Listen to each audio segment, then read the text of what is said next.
कुछ हमारे जो है वो सियासतदान भी हैं कि जिन्हें हर वक्त जो है वो पाकिस्तान के आगे बढ़ने की, पाकिस्तान के जो है वो मजबूत होने की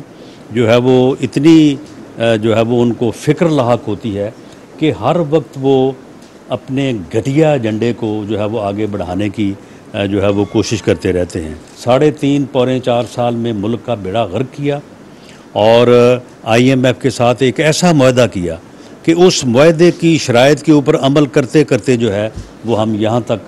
पहुँचे हैं कि आम आदमी जो है उसका जो है वो गुज़रे औक़ात जो है वो मुश्किल नहीं बल्कि मुश्किल तर जो है वो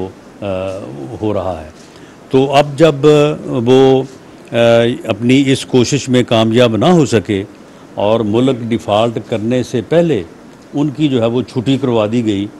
और उन्हें हटा दिया गया, तो अब उसके बाद वो पिछले 7-8 माह से बाकायदा मुहिम जो ही कर रहे हैं,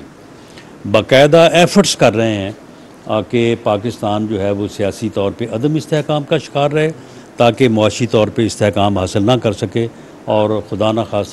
खासा जो है वो डिफ़ॉल्ट कर जाए। इस मकसद के लिए उन्होंने शौकत तरीन जैसे बंदे को भी,